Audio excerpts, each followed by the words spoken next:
اعوذ باللہ من الشیطان الرجیم بسم اللہ الرحمن الرحیم۔ جب حضرت موسیٰ علیہ السلام کا عصا اژدہا بن کر جادوگروں کے سانپوں کو نکل گیا تو جادوگر سجدے میں گر کر ایمان لائے، مگر فرعون اور اس کے تابعین نے ابھی بھی ایمان قبول نہیں کیا،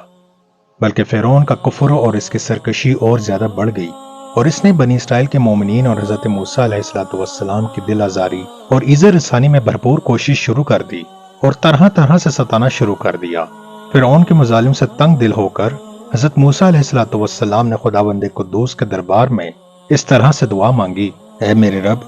فرعون زمین میں بہت سرکش ہو گیا ہے اور اس کی قوم نے عہد شکنی کی ہے، لہٰذا تو انہیں ایسے عذابوں میں گرفتار کر لے جو ان کے لیے سزاوار ہو اور میری قوم اور بعد والوں کے لیے عبرت ہو۔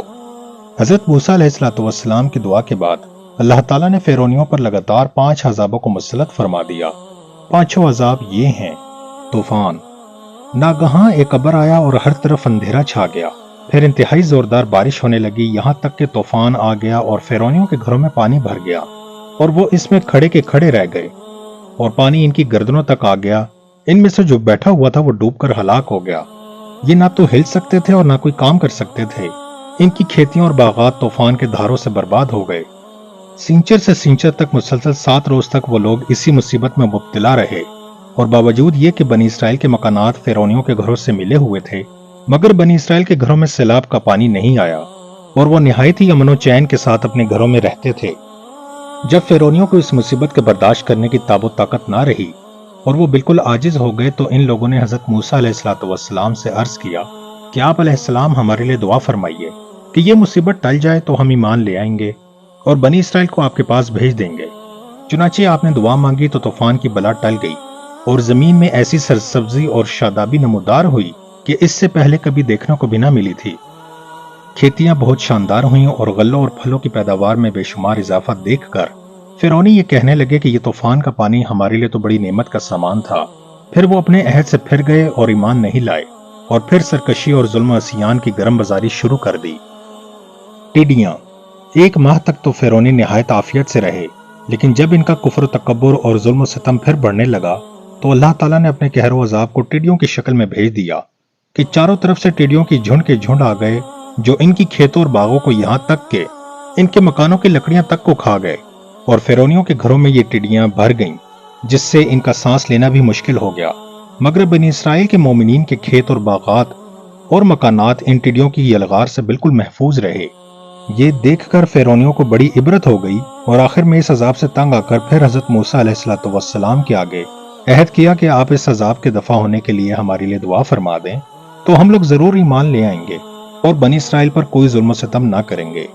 چنانچہ آپ کی دعا سے 7ویں دن یہ عذاب بھی ٹل گیا اور یہ لوگ پھر 1 ماہ تک نہایت ہی آرام و راحت کے ساتھ رہنے لگے، لیکن پھر عہد شکنی کی اور ایمان نہیں لائے۔ ان لوگوں کے کفر و عصیان میں پھر اضافہ ہونے لگا۔ حضرت موسیٰ علیہ السلام اور مومنین کو ایذا دینے لگے اور کہنے لگے کہ ہماری جو کھیتیاں اور پھل بچ گئے ہیں وہ ہمارے لیے کافی ہیں، لہٰذا ہم اپنا دین چھوڑ کر ایمان نہیں لائیں گے۔ گھن، غرض 1 ماہ کے بعد پھر ان لوگوں پر کمل کا عذاب مسلط ہو گیا۔ بعض مفسرین کا بیان ہے کہ یہ گھن تھا جو ان فرعونیوں کے اناجوں اور پھلوں میں لگ کر تمام غلوں اور میواؤں کو کھا گیا، اور بعض مفسرین نے فرمایا کہ یہ ایک چھوٹا سا کیڑا تھا جو کھیتوں کی تیار فصلوں کو چٹ کر گیا اور ان کے کپڑوں میں گھس کر ان کے چمڑوں کو کاٹ کاٹ کر